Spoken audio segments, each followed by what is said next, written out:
Bonjour et bienvenue sur Superbac Eco. Je suis Mohamed El Bazini, professeur de sciences économiques et sociales. Aujourd'hui, dans cette vidéo, nous allons aborder le sujet des échanges extérieurs.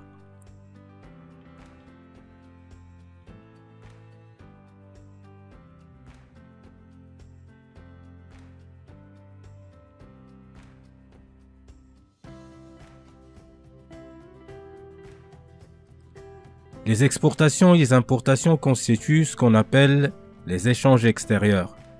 Leur influence sur la croissance économique dépend du degré d'ouverture du pays. Depuis la Seconde Guerre mondiale, on assiste à une explosion des échanges internationaux. Les importations et les exportations augmentent plus vite à l'échelle mondiale.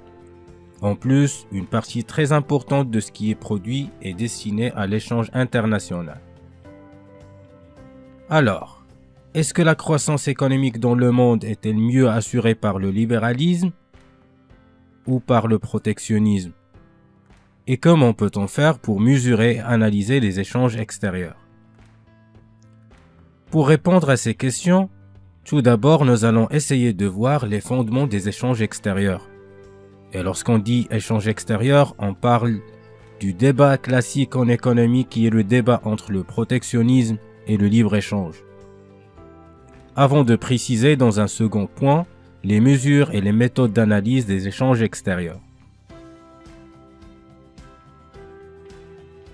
Le protectionnisme correspond à une doctrine économique, mais aussi à une politique économique fondée sur l'application de mesures visant à favoriser les activités nationales et à pénaliser la concurrence étrangère. Les fondements théoriques du protectionnisme.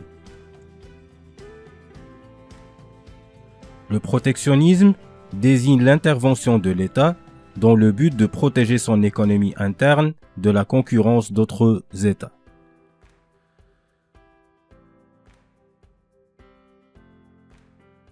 Historiquement, le protectionnisme est rattaché à une doctrine économique, le mercantilisme. C'est une doctrine développée du XVIe au XVIIIe siècle en Europe, préconisant l'intervention de l'État pour développer la richesse nationale et pour assurer à la nation la quantité d'or et d'argent nécessaire à ses besoins. D'après les mercantilistes, la puissance d'un État est fonction de ses réserves en métaux précieux, or et argent. Selon les mercantilistes, l'État joue un rôle primordial en adoptant des politiques protectionnistes qui établissent notamment des barrières tarifaires et encouragent les exportations. Une nation doit accumuler les métaux précieux en vendant plus à l'étranger qu'elle ne lui achète. Elle doit donc dégager des excédents commerciaux au détriment des autres. Le principal théoricien du protectionnisme fut l'économiste allemand Friedrich List, qui vers le milieu du XIXe siècle défendit l'idée d'un protectionnisme temporaire et limité, afin de protéger le développement des industries naissantes, qui ne pouvaient lutter à armes égales avec les industries des pays plus développés.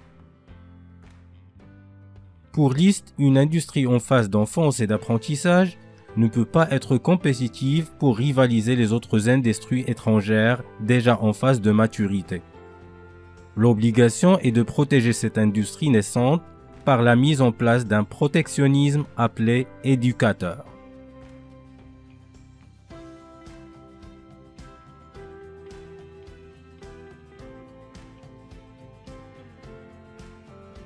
Les formes du protectionnisme. Plusieurs instruments peuvent être utilisés pour appliquer le protectionnisme. Premièrement, on parle du protectionnisme tarifaire. C'est lorsque l'État applique des droits de douane ou des tarifs douaniers.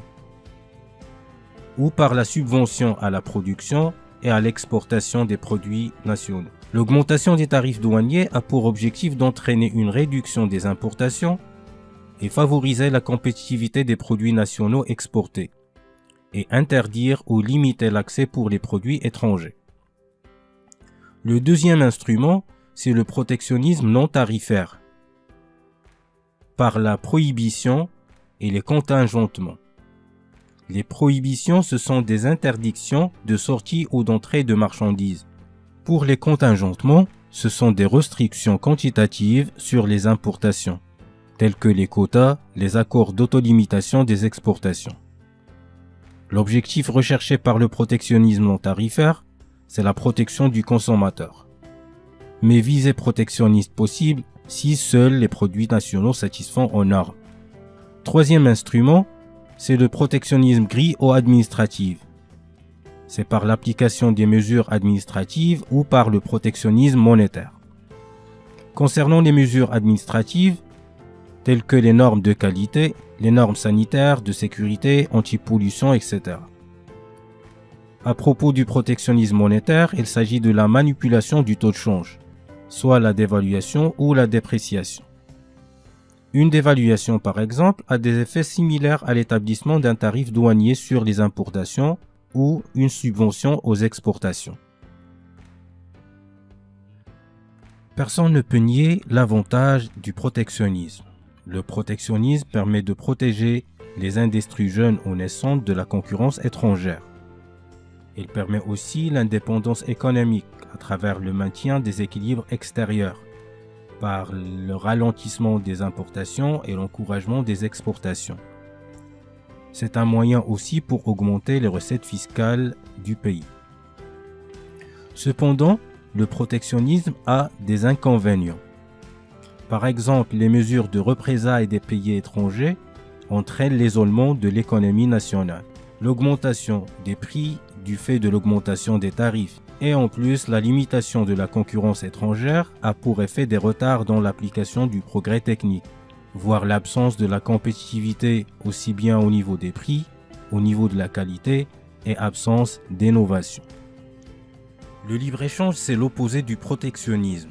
C'est une doctrine qui préconise la liberté de circulation de tous les biens économiques et suppression de toutes les entraves aux échanges, c'est-à-dire les marchandises et les capitaux circulent librement entre les pays.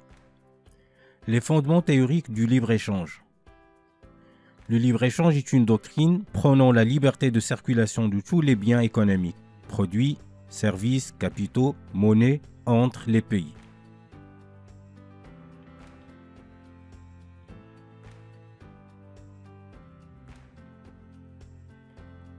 Loi des avantages absolus.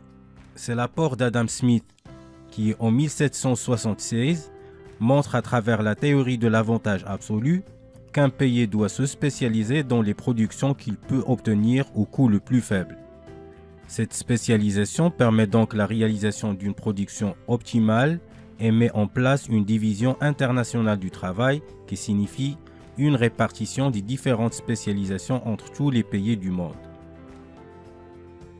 La loi des avantages comparatifs. C'est l'apport de David Ricardo qui, en 1827, démontre que même si un pays est moins placé que les autres pour tous les biens à produire, il doit néanmoins se spécialiser dans la production pour laquelle son désavantage est moindre. La spécialisation et l'insertion dans la division internationale du travail constituent la meilleure façon d'utiliser rationnellement ces ressources. La réalité économique a souvent démenti la vision que le libre-échange a que des avantages. En effet, l'ouverture des frontières présente à la fois des opportunités et des menaces pour notre économie. Le libre-échange est un facteur de croissance économique. L'ouverture des frontières, en offrant de nouveaux débouchés aux entreprises, permet à celles-ci de vendre beaucoup plus, donc de produire davantage et de profiter des économies d'échelle, ce qui favorise la croissance économique. Il est aussi un facteur de développement économique. En effet, il pousse les entreprises à améliorer leur compétitivité et les incite à innover face à la concurrence internationale. De plus, il facilite les transferts technologiques entre les pays et accélère donc leur développement économique. Enfin, c'est un facteur qui favorise la consommation des ménages. Grâce à l'ouverture des frontières, la concurrence est devenue plus forte, ce qui fait baisser les prix des biens de consommation. Il accroît la diversité des produits et élargit ainsi le choix des consommateurs. Cependant, le libre-échange représente aussi des menaces pour notre économie. Le libre-échange contribue à la spécialisation et la destruction de certains secteurs d'activité des industries naissantes, comme par exemple celui de l'industrie du textile. Il accentue les délocalisations et aggrave le chômage. On constate aussi la diminution des recettes fiscales, puisqu'il y en a l'absence des tarifs douaniers. En plus, le libre-échange peut être considéré comme une source de dépendance et d'échange inégal.